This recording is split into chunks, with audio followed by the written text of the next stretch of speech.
안녕하세요. 금성일기 이민경입니다. 제가 읽었던 책은 장자입니다.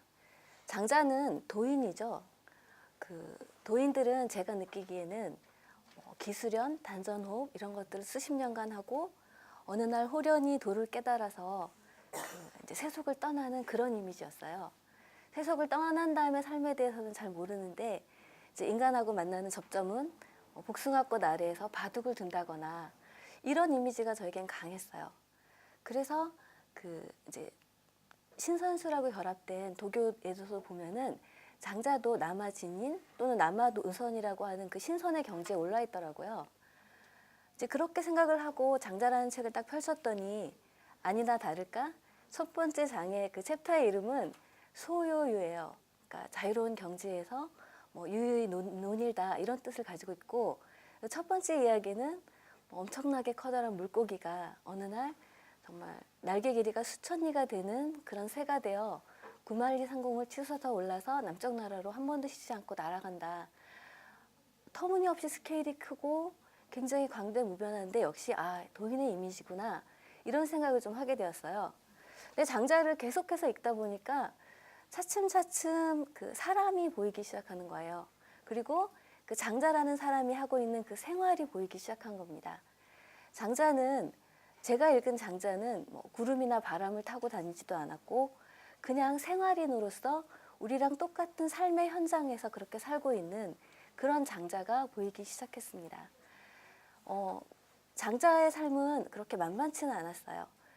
하급 관리였다가 그걸 때려치우고 이제 집신을 삼아서 팔았는데 그 지저분한 뒷골목에서 살면서 너무나 가난해서 그 집신을 삼아 팔고 목덜미는 말라 비틀어지고 그 다음에 얼굴은 정말 두통으로 누렇게 뜨는 그런 아주 극빈의 상태에 도달하는 경우도 종종 있었던 것 같아요. 그러면 이제 우리랑 똑같이 이제 동사무소 이런 데 가고 이제 기초생활수급자 이런 걸 신청하러 갔던 것 같아요.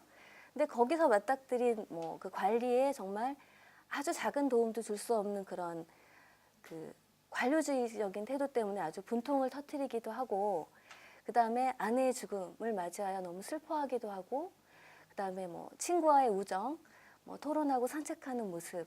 하지만 그런 친구의 또 그 질시나 몰 이해 때문에 힘들어하기도 하고, 이런 식으로 우리랑 똑같은 삶의 현장을 가지고 있는 그런 장자의 모습이 생활인으로서의 장자의 모습을 제가 발견을 하게 됐습니다.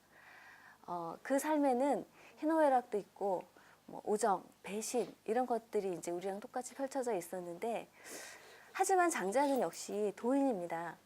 그러니까 우리가 삶에서 마주치는 그 현장들에서 그 도인인 장자의 삶은 어떻게 다르지? 라고 제가 좀 이제 구체적으로 파고들어 보자라고 생각했을 때 제일 처음 눈에 띄는 모습은 그 이야기를 지어내는 탁월한 이야기꾼으로서의 장자의 모습이었어요. 어떤 상황에서도 그거를 이야기로 만들어내는 그런 도인이 생활 속에서 어떻게 그 이야기와 함께 살아가는지 그런 모습이 조금씩 보이기 시작했던 겁니다. 그 장자가 스스로 밝힌 이제 자기가 그 세 가지 방식으로 이제 이야기를 쓴다라고 할 때 우원, 중원, 치원 이런 거와 함께 자기가 왜 이렇게 글을 쓰는지를 밝히고 있는데, 그 우원은 이렇게 쓰고 있더라고요.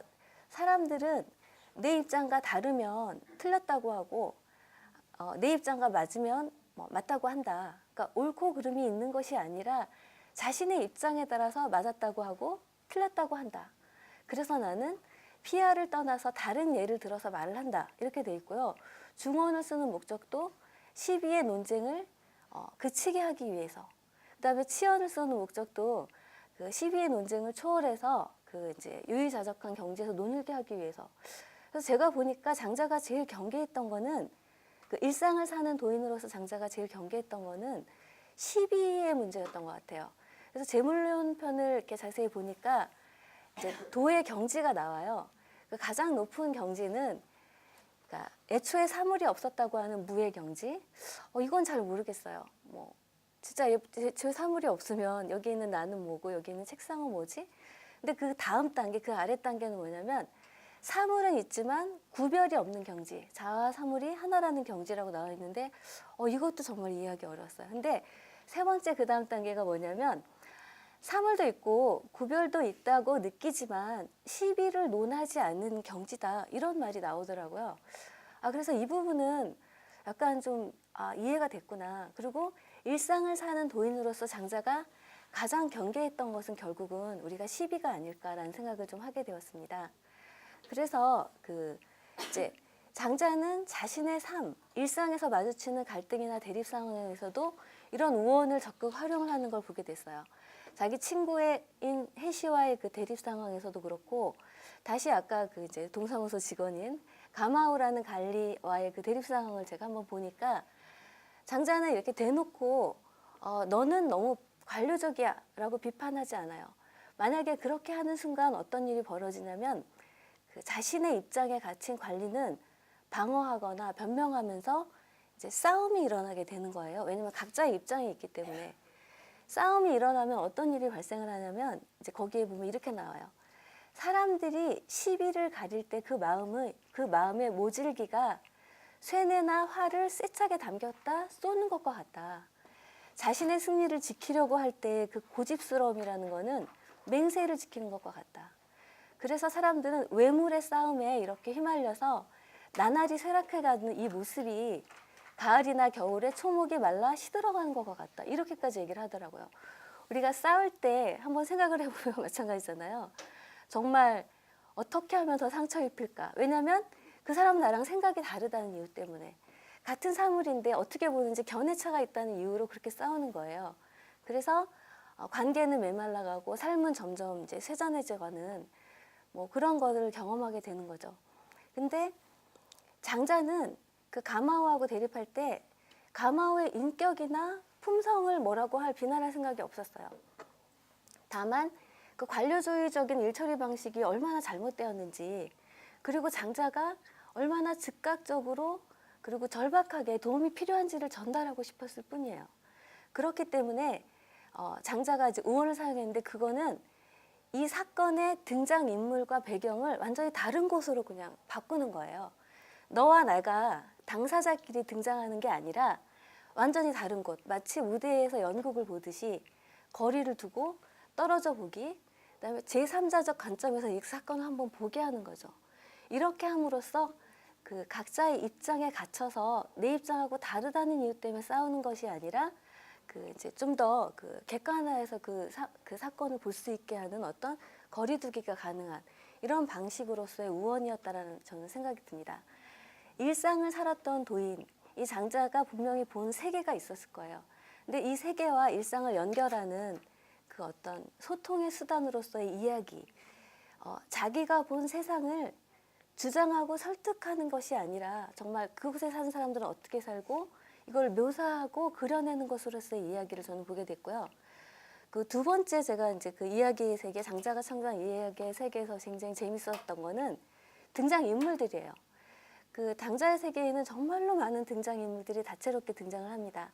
사람뿐만 아니라 뭐 생물, 그림자와 같은 무생물까지도 등장을 하는데, 그 사람들은 예를 들면 이런 식이에요. 왕은 백정이 소를 잡는 모습을 보고 양생의 도를 깨우쳐요. 그러니까 어떤 도인이나 성인 군자에게 묻는 게 아니라 그 백정이 소를 잡는 모습을 보고, 그리고 이 백정은 19년 동안 자신의 일을 열심히 함으로써 단순히 기술이 아니라 어떤 도의 경지에 이르는 그런 경지가 되는 거죠. 그리고 또 그 왕들은 천하는 어떻게 다스려야 되는 건지 이런 것들을 막 묻고 다니는데, 그 묻는 대상이 소를 치는 목동에게 묻거나, 농사를 짓기 위해서 뭐 기계 문명은 거부하지만 농사를 짓기 위해서 물을 열심히 푸는 그 노인에게 묻기도 하고, 이런 것들을 보면서 저는 마치 장자는 이런 등장인물들을 통해서 그 돈은 정말 어느 곳에나 다 있다. 그리고 이 만물 제동의 이 세상에는 신분이나 어떤 하는 일에 따른 귀천이 없다라는 거를 정말 그냥 등장인물들을 통해서 보여주고 있구나. 이런 생각을 좀 했어요. 그리고 덕이 충만한 인물들은 이제 태어날 때부터 장애를 가지고 태어난 외물에 구애되지 않는 어떤 이런 모습들, 이 등장인물들을 보면서 장자가 그리고 있는 세상이 뭐겠구나라는 생각이 좀 들었고요. 이 장자가 창조한 세계에는 마지막으로 이 장자 자신도 그 등장인물로 등장을 합니다. 그래서 아내가 죽었을 때 우리는 삶과 죽음이라는 건 같은 거야. 그 삶이 좋은 거면 죽음도 좋은 거야.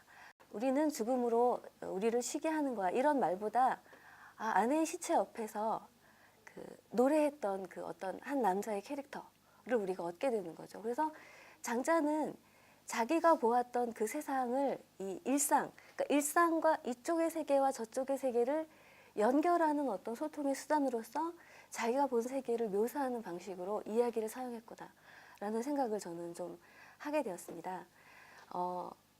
그래서 저는 이제 항상 제가 처음에 이렇게 장자에 끌렸던 그 이유가 있었어요. 제가 잘 생각을 해보니까 저는 삶을 초월한 뭔가 좀 다른 존재가 되고 싶었다는 생각을 계속 했던 것 같아요. 저에게 이 삶이라는 거는 너무나 번거롭고 많은 어떤 의무와 숙제 같은 일상을 저에게 이제 주고 저는 굉장히 허덕거리면서 그 일상들을 쳐내고 그다음에 하나의 이제 숙제를 끝내고 그 다음 숙제를 하는 그 사이에는 너무 무의미하고 무기력하고 권태로운 그런 약간 허무한 그런 걸 발견하면서 이 숙제는 언제 끝나지? 나는 이 숙제를 다 끝내고 나면 좀 다르게 살고 싶어 라고 생각을 했던 것 같아요. 근데 제가 이 생활인 장자 그리고 이야기꾼 장자를 만나면서 느낀 거는 다른 삶은 다른 곳에서 가능한 게 아니구나. 그리고 내가 이 삶 속에서 다르게 살기가 가능할 수 있겠구나. 내가 다른 곳에 가야만 다르게 산다고 하는 거는 이 삶을 하나도 바꾸지 않으려는 나의 변명이었구나 이런 생각을 좀 하게 된 거예요.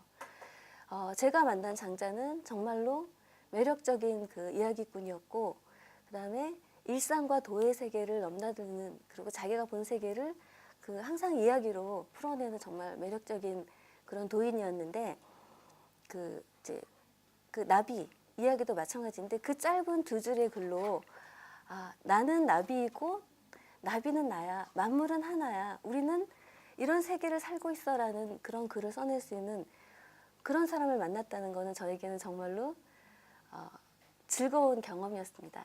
이상으로 저의 강의를 마치겠습니다. 감사합니다.